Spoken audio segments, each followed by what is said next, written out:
Zach Kittley has officially accepted the job at Florida Atlantic to become their next head football coach, which means Texas Tech is in the market for an offensive coordinator. In today's video, I'm going to lay out 4 guys that I think that Texas Tech need to target for the open offensive coordinator job, including one that has the running Rebs running wild out in Vegas.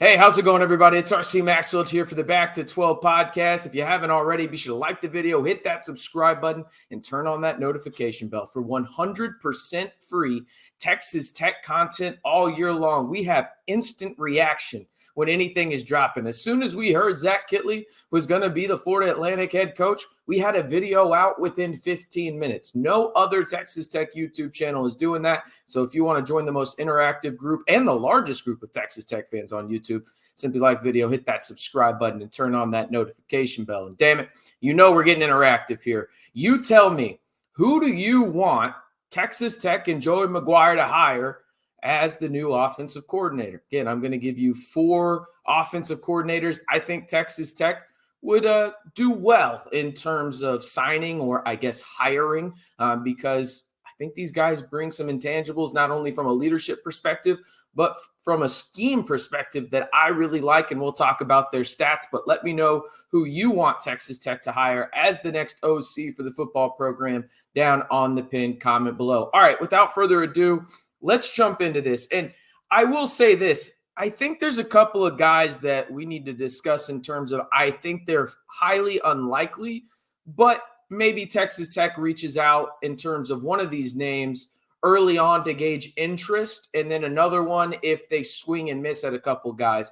The guy that if they swing and miss on is Rick Bowie. You may remember that name. He's at Abilene Christian. You remember week 1. We all do. We all remember it. And then the other one that I don't think it will happen, so please do not quote me on that, saying that this is an actual legit candidate. I think it would just be interesting. Do they make a phone call to Wes Welker? Okay, you think about what he's doing right now out in Miami.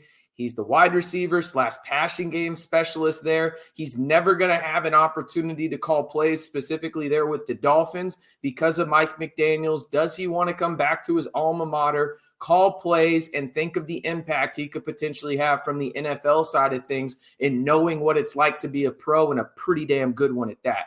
Again, don't think it's going to happen, but I wanted to put the names out there. All right, these are 4 guys that I would not mind at all if they were the new offensive coordinator for Texas Tech. I'm going to start from 4 to 1, and number 4 is Tim Crampy, the Memphis offensive coordinators. At the bottom of your screen, you will see the stats for the 2024 season, as well as a blurb for each of these offensive coordinators, but I'll read them to you. In 2024, Memphis nationally ranked 20th in total offense, 19th nationally in scoring offense, 25th nationally in passing offense, 53rd in rushing offense, and 25th nationally in third down conversion rate at 45.5%. Now in 2023, Memphis actually ranked 6th in scoring offense, averaging nearly 40 points per game, with Crampy being the primary play caller. He also ranked 10th in passing offense that year, 14th in total offense, 17th in team passing efficiency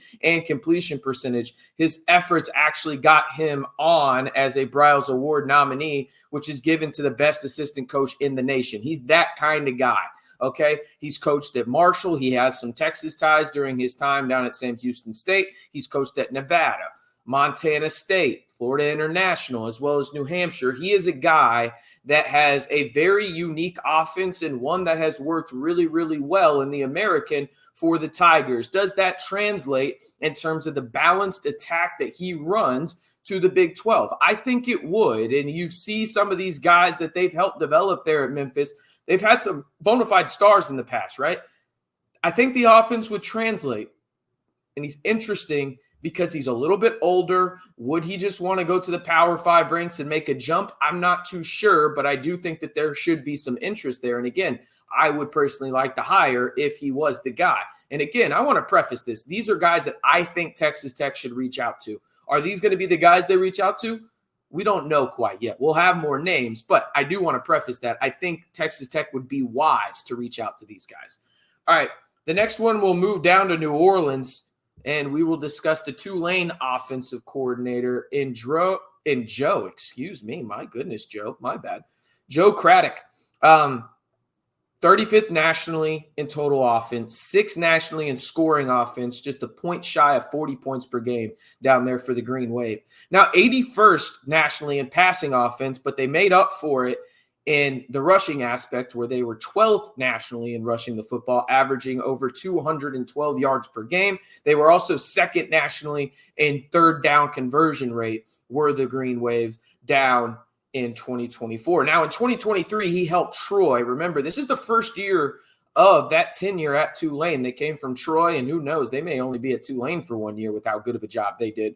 But at Troy, he ranked 2nd in the Sun Belt in passing yards per completion, over 13 per attempt. You had 5th in total offense, 5th in passing offense, 6th in scoring, and 8th in rushing offense. The Trojans had one of the most explosive offenses in the Sun Belt with JC in charge there. And Tulane had very similar results. Again, 35th nationally in total offense, 6th nationally in scoring offense, 81st in passing.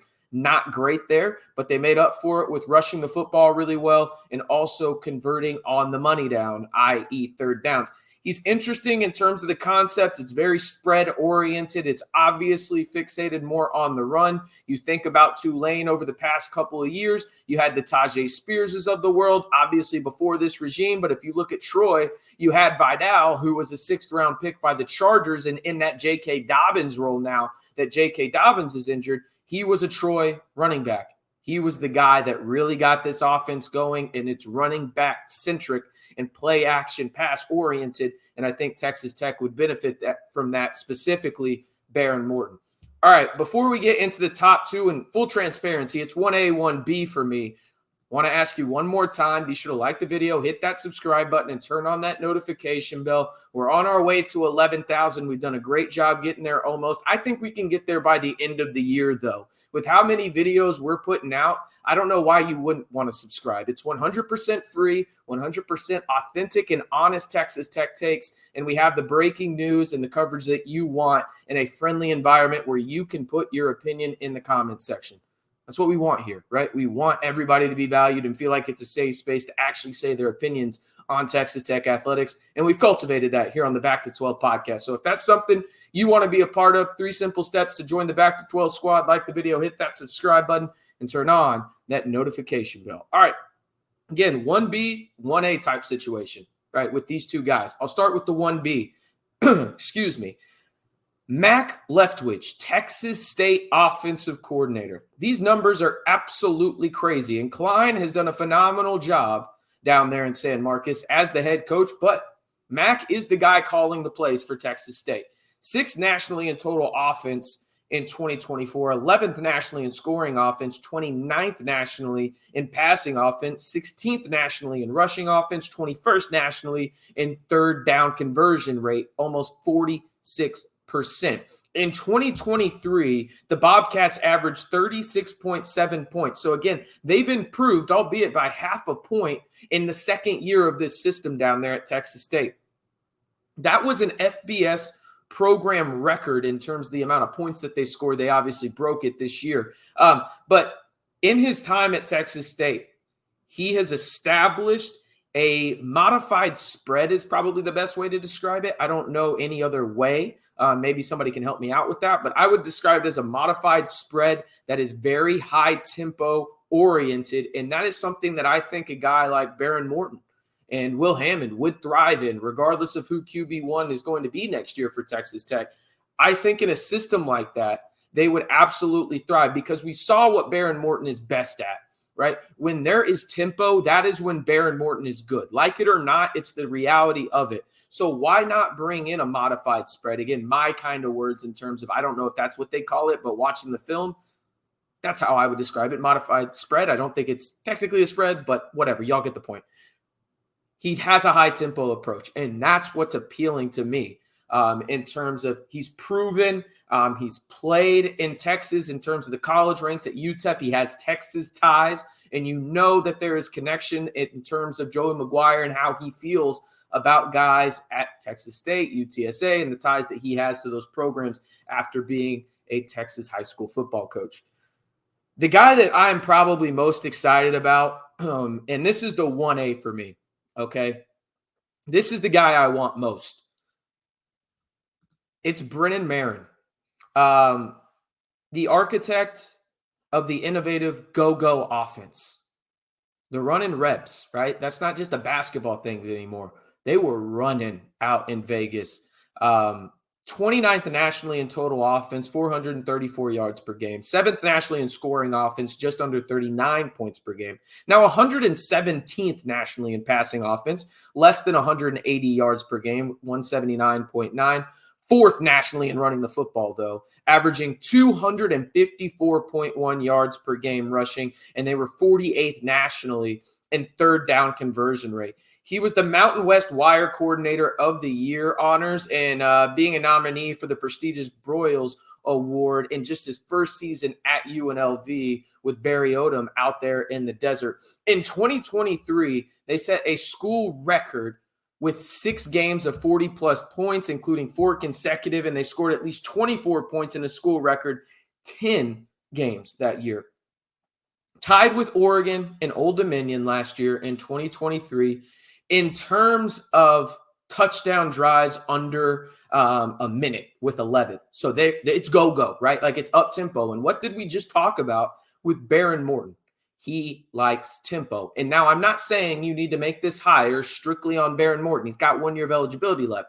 But Will Hammond also showed in tempo situations he can thrive, at least in the limited action that we saw during his true freshman season. This is a guy that has Texas ties as well. He was down at the University of Texas in 2022 as the passing game coordinator and wide receivers coach. He was the guy that helped Xavier Worthy have his breakout season down there on the 40 acres. Now, he is a guy, in my opinion, that is going to be coveted by a ton of high major programs. He is a guy, in my estimation, that is going to be a head coach at some point in the not too distant future. I want to know if he can say no to more money, a better conference overall, and likely more talent, right?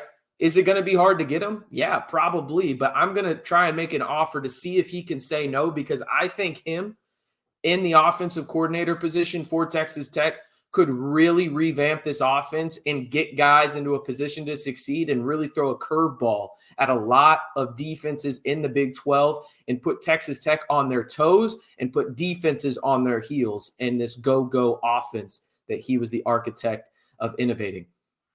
Those are my 4 guys, though. Again, you got the Memphis OC, the Tulane OC, Texas State OC, and UNLV OC. Again, am I saying that those are the guys that Texas Tech is going to hire, one of those 4? No. And in fact, I'm sure we're going to hear a lot of guys mentioned throughout this process. But the timing of it is interesting. The portal opens at the time of this video coming out. It's Tuesday, December 3rd. The portal opens on Sunday. Okay. I believe that's December 8th. It's going to be interesting. Do they have somebody lined up? Is there somebody they want to pinpoint? But those are the 4 guys that really stand out to me that I think would be really good hires for Texas Tech. But once again, let me know who you want to be the next offensive coordinator for Texas Tech. No, I didn't have Graham Harrell on there. No, I didn't have Dana Holgorsen on there because he just got the OC job at Nebraska. No, I did not have Neil Brown on there. But let me know who you want the next offensive coordinator to be at Texas Tech. And it's as simple as going down to that pinned comment and let me know. And while you're down there, you might as well join the largest group of Texas Tech fans here on YouTube by following these 3 simple steps. Like the video, hit that subscribe button, and turn on that notification bell to stay in the know on all things Texas Tech football and men's basketball all year long right here on the Back to 12 podcast channel.